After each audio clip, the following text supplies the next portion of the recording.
다음 믿음의 고백으로 하나님의 은혜를 나누는 시간 오직 주만이 오늘의 두 번째 출연자 만나보겠습니다. 이번에 나올 분은요. 7살의 아버지를 여의었습니다. 그래서 어머니가 그 자리를 대신해야 했기에 집에서 다정한 어머니의 모습은 보기가 힘들었다고 해요. 그런 외로움을요. 고등학교 시절에 단짝 친구를 통해서 풀었다고 합니다. 그런데 그 단짝 친구가 자살을 선택하면서요. 이분에게 더 큰 마음의 상처가 되었다고 해요. 그 뻥 뚫린 마음의 상처, 그 상처를 치료하게 된 이야기 들려주신다고 합니다. 함께 들어보겠습니다. 춘천한마음교회 한경진 자매님 큰 박수로 모실게요.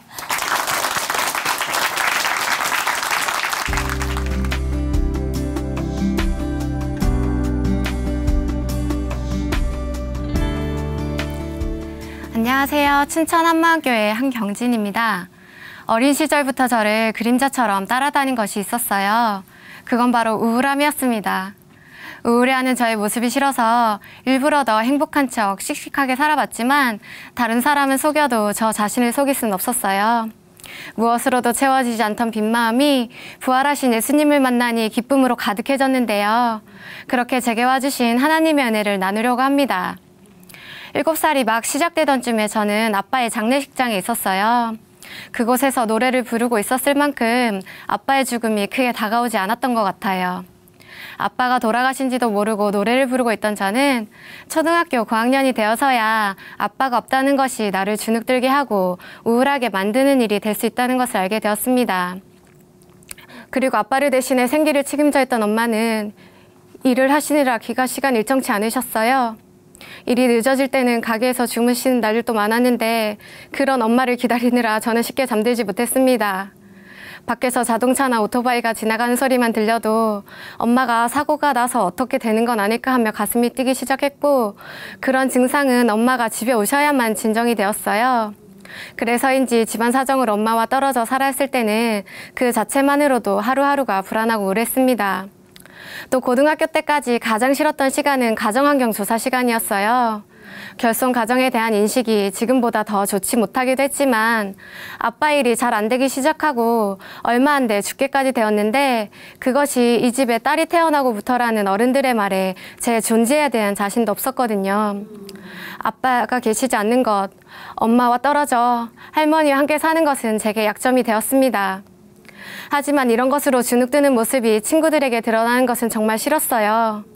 그래서 부모님이나 가정에 대한 얘기는 거의 하지 않았고 아무리 친해도 친구를 집에 데리고 오는 일은 없었습니다. 그런데 고등학교에 들어가면서 내가 어떤 모습이어도 있는 그대로를 봐주고 집에 데려와도 불편하지 않은 친구가 생겼습니다.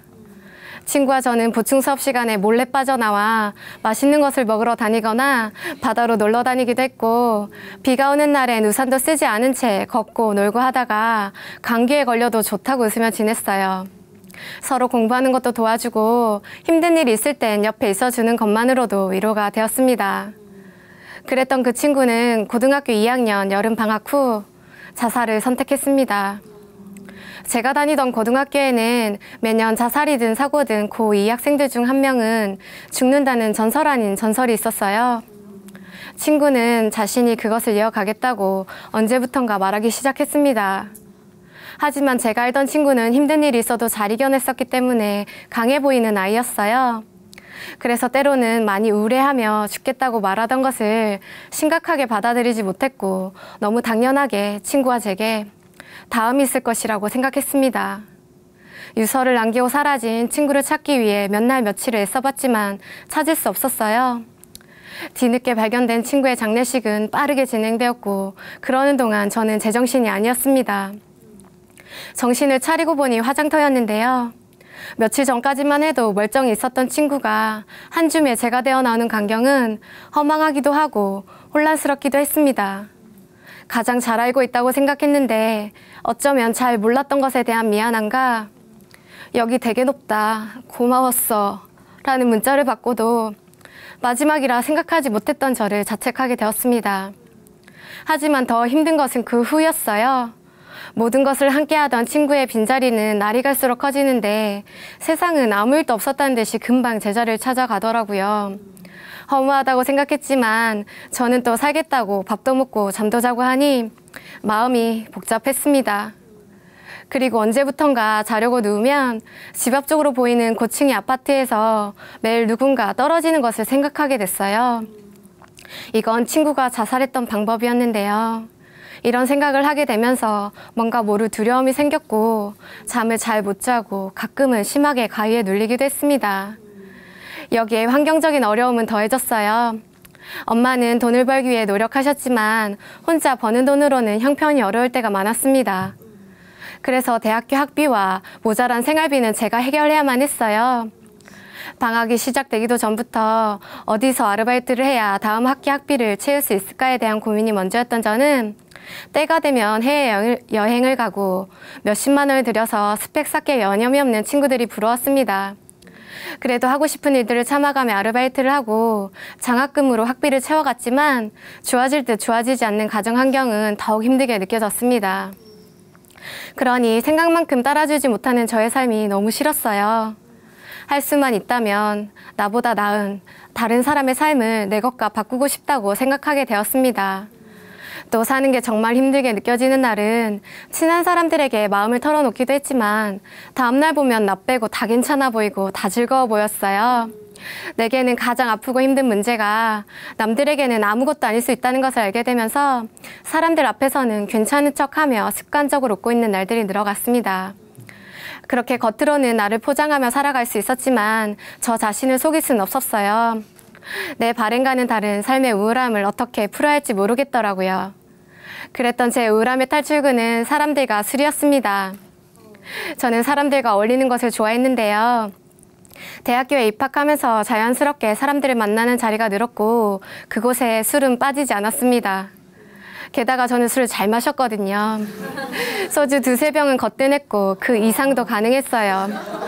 또 소주, 맥주, 양주, 막걸리, 폭탄주 등등 주종을 불문하고 다 잘 마시니 이리저리 오라는 것도 많았습니다. 그렇게 사람들과 웃고 떠들다 보면 내게 있는 문제들을 이겨낼 수 있을 것 같은 힘을 얻게 되더라고요. 그래서 더 사람들과 어울렸던 것 같아요. 그런데 혼자가 되면 그런 힘은 어디론가 다 사라져버리고 다시 상황과 환경과 내가 가지지 못한 것들만 보였습니다. 어느새 잊고 지냈던 자살한 친구도 더 생각이 났고 하나의 작은 점같이 시작된 생각은 이어지고 이어져 죽고 싶다는 생각까지 하게 될 때도 많았습니다.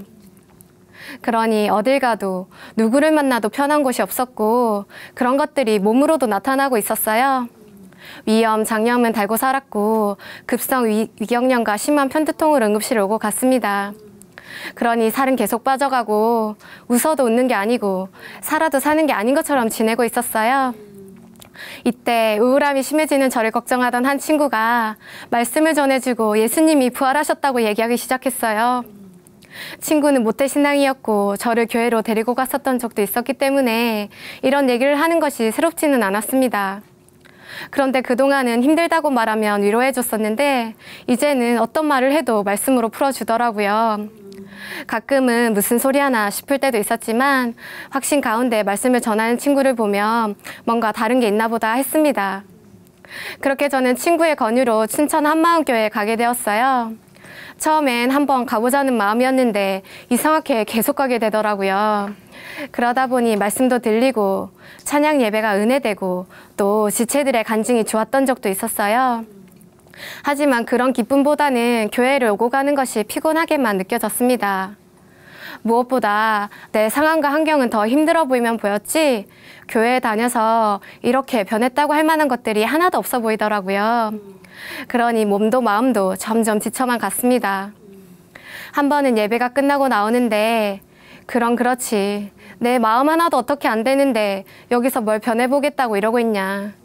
이런 생각이 들면서 너무 답답하고 화가 났어요.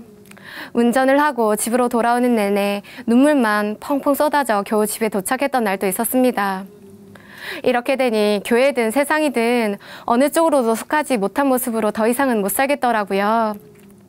마침 교회에 여름 수련회가 있어서 이번 수련회에 가보고도 답이 안 나오면 진짜 그만하자며 교회로 향하게 되었습니다. 수련회에서도 목사님은 평소와 같이 예수님의 부활에 대해 말씀하고 있으셨어요. 수련회라고 다른 게 없네 싶었지만 그래도 집중하는 마음으로 들으니 평소와 같던 말씀이 새롭게 들렸고 이날의 말씀은 제 신앙에 문제가 있다는 것을 알게 해주었습니다. 목사님은 예수님께서 우리 죄를 위해 죽으시고 부활하셨는데 그 부활을 제대로 알지 못해서 자기가 주인 되어 사는 사람이 하나님의 원수입니다. 부활하신 주님을 만나 삶 전체가 굴복되는 역사가 없으면 부활은 지식인 겁니다 하셨어요. 부활을 제대로 알지 못하는 사람이 하나님의 원수라고? 저는 예수님의 부활을 몰랐던 것이 아니었어요. 목사님께서는 10년이 넘게 부활을 반복 또 반복하시며 말씀을 증거하셨기에 우리 교회에서는 어린아이부터 어르신까지 예수님의 부활이 역사적인 사실이라는 것을 모르는 게 더 이상했거든요.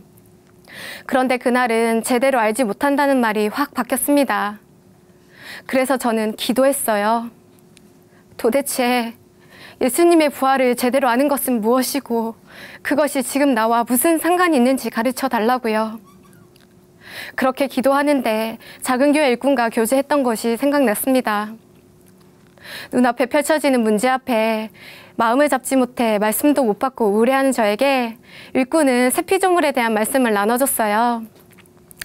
지금 여러 가지로 힘든 거 잘 알고 있어요. 하지만 그런 것으로 우울해하고 힘들어하는 옛사람은 예수님이 십자가에 못 박히실 때 이미 끝났어요. 예수님이 부활하셔서 지금도 살아계시기 때문에 예수님을 영접하는 순간 우리는 새 피조물이 되고 다 가진 자가 되는 거예요. 이미 끝난 것을 보지 말고 다 이뤄주신 예수님을 바라보며 가요 하는 것이었습니다. 이 장면이 떠오르는데 예수님이 부활하셔서 지금도 살아계신다는 말만 자꾸 생각났습니다. 그동안은 예수님이 부활하셨다는 것에만 초점이 가 있어 지금도 살아계신다고는 크게 생각하지 않았었거든요. 어쩌면 너무 당연해서 별 생각 없이 받아들이고 있었는데 머릿속이 정지되는 기분이었습니다. 그런데 천천히 되짚어가며 말씀들을 정리해보니 예수님의 부활은 2000년 전에 끝난 이야기가 아니었어요. 2000년 전에 살았고 가난한 목수였던 예수를 하나님으로 믿을 수 있는 확실한 증거가 있는데 그것은 부활이었습니다. 아멘. 그렇다면 예수님이 부활하셔서 40일 동안 이 땅에 계시다가 제자들이 보는 앞에서 승천하시고 하늘 보좌 우편에 앉으셨다는 성경 말씀도 사실이었어요. 아멘. 이 사실 앞에 서니 예수님은 신화에서나 등장할 법한 인물이 아니라 살아계신 하나님의 아들이라는 것이 정확히 보였습니다. 그제서야 예수님이 부활하셔야만 했던 이유가 나 때문이라는 것이 선명해졌어요. 하나님께서는 언제나 나와 함께 하시려고 사람의 몸을 입어 이 땅에 오셨는데 제가 그것을 믿지 못할까 봐 누구도 흔들 수 없는 확실한 증거로 부활을 보이셨던 거예요. 자신이 보내신 독생자 아들이 처참한 모습으로 십자가에 못 박히실 때 그냥 있을 수밖에 없었고 그 모든 것을 지켜볼 수밖에 없었던 이유가 바로 저였습니다.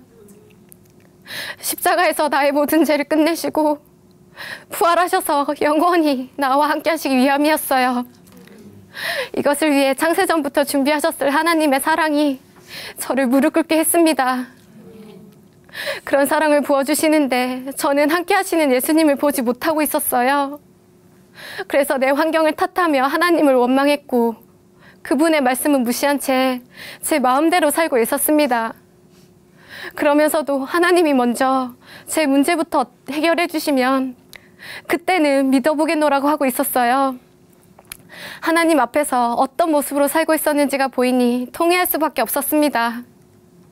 하나님, 저는 제가 여전히 우울하고 힘들었던 것이 제 앞에 계속 던져지는 문제나 환경 때문인 줄 알았어요. 그런데 아니었습니다. 나를 바라보고 내가 주인 되어 사느라 하나님이 하시는 일을 전혀 보지 못하고 있었습니다. 친구가 전해줬던 복음도 일꾼이 나눠줬던 말씀도 내가 이해하고 싶은 대로 이해하고 예수님의 부활이라는 확실한 증거를 주셨는데도 그것을 믿지 못해 나와 상관없다고 했어요. 여전히 나였습니다. 그동안 믿지 못할 핑계만 늘어놓으며 예수님을 주인으로 믿지 않았던 죄를 회개합니다. 다시는 제가 주인 되어 살고 싶지 않아요. 예수님이 저의 주인 되어 주세요. 고백했습니다. 부활하신 예수님이 나의 주인임을 고백하며 제 삶을 내어드리니 무엇으로도 채워지지 않던 빈 마음이 기쁨으로 가득해졌어요. 나의 주인이 나를 위해 이 땅에서의 모든 염려는 끝내 놓으셨고 너는 나와 함께하기에 다 가진 자라고 하시는데 더 이상 나를 보며 우울하다고 할 수가 없어졌습니다. 지금도 제 상황은 크게 변한 것이 없고 때로는 힘든 일이 생기기도 하지만 예수님과 함께하는 나는 다 가진 자라는 말씀을 붙들다 보니 어느새 저는 우울함과 거리가 멀어지고 있었어요. 그러니 노력하지 않아도 몸이 건강해지는 것은 물론이고 삶에서도 많은 것이 회복되고 있습니다. 저는 지금 영어 교육을 담당하는 회사 소속으로 한 대학교에서 일하고 있어요.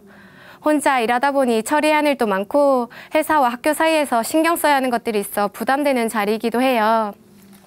예전에는 이 자리를 참 많이 힘들어해서 우울해하기도 하고 몇 번이나 그만두려고 했었는데 예수님이 저의 주인 되어 주시니 일하는 것에 있어서도 또 이 대학교에 대한 마음도 달라졌습니다. 학교에 사명자들이 세워지길 기도하며 맡겨진 일을 기쁘게 감당하고 있어요. 그랬더니 한 교수님께서는 몇 달 동안 말 안 하고 지켜봤는데 이 학교에서 경진실이 제일 많은 것 같아요. 그런데 늘 웃으면서 열심히 하니까 보기 좋네요 하시며 칭찬해 주셨어요. 또 얼마 전에는 오랜만에 대학교 선배를 만나게 되는 일이 있었는데요. 그 선배는 저를 보고 너 요즘 무슨 좋은 일 있어? 네가 학교를 다닐 때도 열심히 살고 잘 지냈지만 그래도 힘들어 보일 때가 많았는데 이제는 진짜 편해 보인다. 보기 좋아 하더라고요.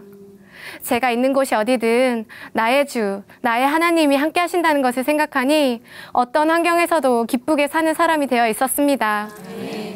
그리고 세상의 기준에 맞춰져 있던 저의 초점이 영원한 것으로 바뀌니 이해하기 어려웠던 천국과 지옥에 대해서도 확실해졌어요.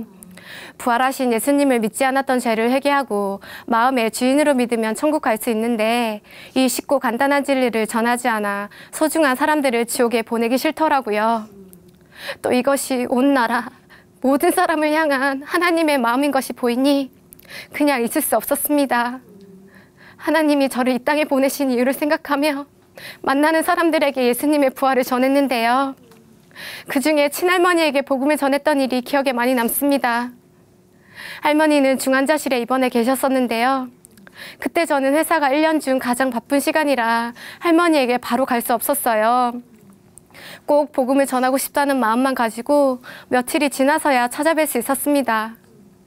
짧은 면회 시간이었지만 할머니에게 예수님이 부활하셨다고, 할머니가 평생을 절에서 보내셨지만 그래도 예수님은 할머니를 너무 사랑하셔서 아직도 기다리고 계신다고, 예수님을 믿지 않았던 것을 회개하고 마음의 주인으로 영접하겠냐고 물으니 잠잠히 숨만 쉬고 계셨던 할머니는 그 순간 맥박이 빨라지고 손가락을 움직이는 반응을 보이셨어요.